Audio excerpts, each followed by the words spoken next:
శుభ్మన్ గిల్ నిలకడగా రాణిస్తున్నాడు. ఐపీఎల్లోనూ పవర్ చూపిస్తున్నాడు. కెప్టెన్ గా వచ్చిన అవకాశాలను వినియోగించుకుంటున్నాడు. గుజరాత్ టైటాన్స్ విజయాల్లో తన వంతు పాత్ర పోషిస్తున్నాడు. అనుభవాన్ని సంపాదిస్తున్నాడు. రాజస్థాన్ రాయల్స్ తో మ్యాచ్లోనూ రాణించాడు. పరిస్థితులకు తగినట్టుగా బ్యాటింగ్ చేశాడు. ఒత్తిడిలో ఎలా ఆడాలో చూపించాడు. కీలకమైన హాఫ్ సెంచరీ సాధించాడు. బౌండరీలు కొట్టడం కష్టమైనప్పుడు స్ట్రైక్ రొటేట్ చేశాడు. ఏ దశలోనూ ఆత్మవిశ్వాసాన్ని కోల్పోకుండా పరుగులు సాధించాడు. రాజస్థాన్ రాయల్స్ కు పంచ్ ఇవ్వడంలో సక్సెస్ అయ్యాడు. సీజన్లో శాంసన్ సేన ఖాతాలో తొలి ఓటమి పడేలా చూశాడు. అంతేకాదు ఐపీఎల్ కెరియర్లో 3000 పరుగులు పూర్తి చేసుకున్నాడు. చిన్న వయసులో ఈ ఘనత సాధించిన ఆటగాడిగా రికార్డుల్లోకి ఎక్కాడు. 24 సంవత్సరాల 215 రోజుల్లోనే శుభ్మన్ గిల్ 3000 పరుగుల మైలురాయిని అందుకున్నాడు. Royal Challengers Bengaluru star batter Virat Kohli పేరిట ఉన్న రికార్డును బ్రేక్ చేశాడు. కోహ్లీ 26 సంవత్సరాల 186 రోజుల్లో 3000 పరుగుల మార్కును అందుకున్నాడు.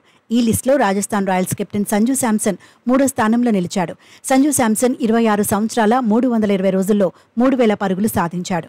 27 సంవత్సరాల 121 రోజుల వయసులో సురేష్ రైనా ఈ ఫీట్ను అందుకున్నాడు. Mumbai Indians star player Rohit Sharma 27 సంవత్సరాల 343 రోజుల్లో 3000 పరుగుల మైలురాయిని టచ్ చేశాడు. 3000 పరుగులు పూర్తి చేయడానికి శుభ్మన్ గిల్కు 94 ఇన్నింగ్స్ అవసరమయ్యాయి. వేగంగా 3000 మైలురాయిని దాటిన ప్లేయర్గా క్రిస్ గేల్ రికార్డుల్లో ఉన్నాడు. గేల్ 70 ఇన్నింగ్స్ల్లోనే ఈ ఘనతను అందుకున్నాడు. కేఎల్ రాహుల్ 80 ఇన్నింగ్స్ల్లో 3000 పరుగులు పూర్తి చేసుకున్నాడు. ఇదే ఫీట్ను అందుకోవడానికి బట్లర్కు 85 ఇన్నింగ్స్ అవసరమయ్యాయి. డేవిడ్ వార్నర్, డూప్లిసెస్ 94 ఇన్నింగ్స్ల్లో 3000 పరుగుల మార్కును టచ్ చేశారు. T20 ఫార్మాట్లో శుభ్మన్ గిల్ 4000 పరుగులు పూర్తి చేసుకున్నాడు. 129 ఇన్నింగ్స్ల్లో ఈ ఘనత సాధించాడు. వేగంగా 4000 పరుగులు పూర్తి చేసిన ప్లేయర్ల జాబితాలో 9వ స్థానంలో ఉన్నాడు. మరోవైపు శుభ్మన్ గిల్ పై ప్రశంసల వర్షం కురుస్తోంది.